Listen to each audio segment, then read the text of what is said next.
Welcome back, part 2. Okay, so here are, oops, they're sliding around, the finished product, okay? You can kind of see, let me see if I can get that close, how flaky they look, the different layers. That is why we cut in with flour. So the butter pocket and the flour mixture kind of creates that flaky layer. Also, really quick, I want to discuss how at school to clean certain items, okay?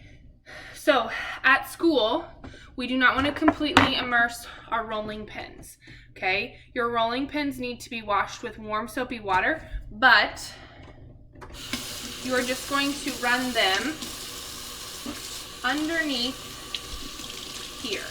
The reason for that is we want to try our best to keep water out of the center of them, because those metal rods can rust, and then we'll have rust on our food, and that is not good. Also, in order to clean these, you will need to get a knife out. And this is called your pastry blender.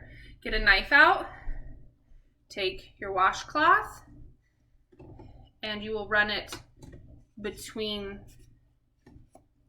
the blades of the pastry blender, okay? Or blender, cutter, whatever you want to call it, okay? On both sides to make sure we don't have any buildup of flour. Then you will completely immerse this in water. My sink is not full of water yet. Your sifters, you will want to use a damp rag with soap on it.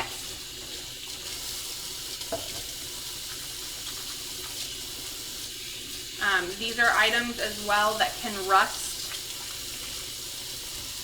So take your damp rag and you are going to just simply clean all the flour off. Okay? At school, if you completely immerse these, they as well will rust. Also, I don't know if you noticed, but in my video, I made a mistake. I was leaning on the counter to try and get my face in the frame, okay? You guys will never want to lean on counters because bacteria from our clothes can transfer. Luckily, it is morning and I know this shirt is clean, but still not necessarily the most sanitary practice. Okay, I hope you enjoyed the videos and can't wait to start this lab.